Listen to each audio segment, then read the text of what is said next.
And I'm Brad Heineck, physical And therapist. together we are the most famous physical therapists on the internet. In our opinion. In our opinion. What's in today, Bob? We're going to talk about Parkinson's disease. And this is a disease that tends to afflict people as they get older, although you can get it when you're younger. Michael J. Fox got it when he was younger.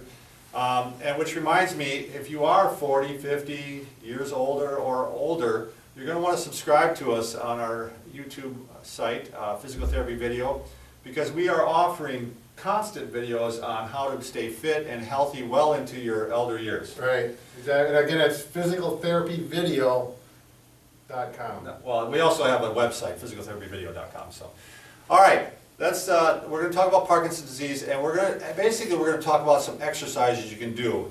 It's not going to cure the disease by any means, but it's going to help try to keep it at bay. And Brad and I were just talking. It is something you can do, obviously, in the early stages. I have had people probably in the middle stages of it even that have been able to continue to do this.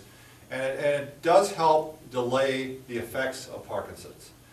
And one of the things that you see with Parkinson's, which is a neurological disease, affects the midbrain, and we're not going to go too much into the details of it, but one thing you do see is a lot of rigidity or stiffness and tightness of muscles. Right. And that gets worse over time.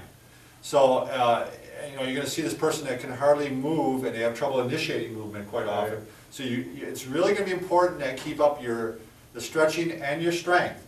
So we're going to break this down in two parts. This is part number one. We're going to do the stretching part. Sure. So we got our assistants today, a couple physical therapy students. You want to have them come in or not? Yeah, bring them in one more time. As a matter of fact, Sam and Brittany. Yeah. Hi. And University of Wisconsin Lacrosse. That's There my you go. home. Home. That's where I went to School. school. He's real intelligent, folks. Yeah. By the way, tell what the temperature is outside right now. It's cold, Bob. It's cold, baby. Cold. We're in Minnesota. It's like 30-degree wind chill, 30-degree below wind chill. But we so- like it. All right. All right. Thanks, girls. Thanks, girls. All right, let's start off here. It's all on me now, baby. We're going to start off with just a stretch for the arms. As you're going to see actually in a lot of the elderly, because they never bring their arms up, they start to lose this motion from here to here. And it just starts creeping down further and further, and all of a sudden you start seeing this, where they can't lift any further than this. So all you need is a cane or a broomstick or some type of Right. I find a piece of PVC pipe that's light. PVC piping, yeah. So palms down, hands about shoulder width apart, and you're just going to bring it all the way up and stretch back. Right. And you can do this in a chair. I'm doing it on a mat. And you'll find a lot of people won't be able to go this high, but you go up as far as you can tolerate. Give it a stretch when you get up here. And how many repetitions, Bob? I would say at least 10. Yeah. 10? That's what I normally All right. recommend people We'll do do. 10. 10 if they cannot get to 10, if their shoulders, they've got some problems or it's too much, but that's the goal, 10. All right. While we're in this position and while we got the cane, the other one we're going to do is we're going to stretch the trunk or the back, or what would you else see? What's The lay abdominal person's- muscles. Yeah, the abdominal muscles.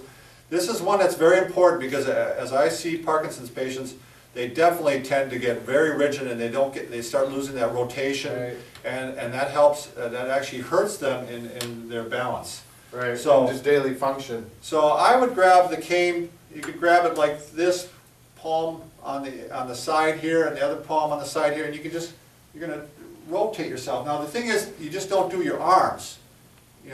You actually are trying to turn the back too. And what I'll do with patients is I'll have them go with the cane and I'll give them a little cue with my hands and rotate the shoulders as far as you can and go the other way.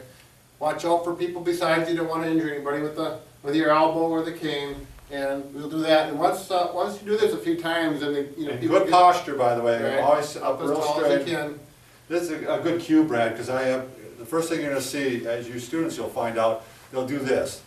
They're just not moving their Just the trunk at all. arms, So. right. All right, the other thing is the neck. You want to, the same thing with the neck. They start to lose their rotations, and this is with all elderly. You start seeing the person where they can't look behind themselves when they're backing the car out of the driveway. So you really want to make sure, good posture, and you're going to turn all the way to the left shoulder, all the way to the right shoulder. Again, 10 times in each direction.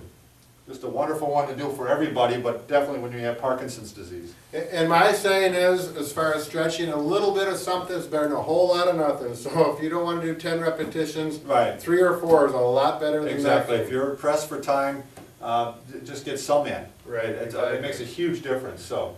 All right, Brad's got something he's gonna do, show laying down. So these you can do in bed. Before you get out of bed in the middle of the day, you're going to take a nap. You can throw in some of these before you take your nap or before you get up. Okay? The first one while you're laying here, we're going to do what we call bridging. Now this one you need to bring your knees up, and depending on your knee condition, if you got a knee problem, you can't bring your knees up far enough, which I'll see occasionally. It's not unusual. You may not be able to do this one. If you can, you're going to be up to here, and you're going to lift your hips up towards the ceiling, hands down on the bed, and you're going to push up to here, and the goal is to get it up nice and high. You may not be able to get it up this high. If you have weak hips, it's going to be difficult, but at least see if you can get your bottom off the bed, and you're going to do 10 of those. Okay, after you get 10 of those, then we're going to do what I call a clamshell, where you're going to take your knees and just let them separate apart, and then bring them back together.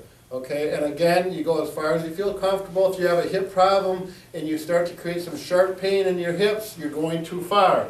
You want to bring it in not so far and just work those. Again, the goal is 10 repetitions. Okay, and the next one, what was the following? Rotation. Rotation. So kind of a repeat. Yeah, exactly. You're going to bring the knees up to here, and I like this one for myself. Yeah, this is a great one. Yeah, you're going to take your knees, keep them together gently, and then bringing them together and tip them off to the side. Now look at my shoulders. I'm not going this way. I'm going to try and keep my shoulders flat to the bed. Rotate here. You're going to let this hip come off. And you can see on this side, this hip is actually going to come off of the bed, and rotate that way if you can, so you get some of that trunk and that low back rotation stretch.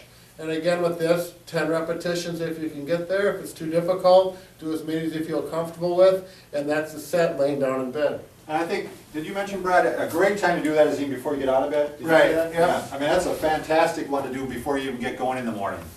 So, all right, what we'll do now is, if you want to look for the one on strengthening, it's going to be called Parkinson's Disease Strengthening Program. So, that's the next section. Thank you.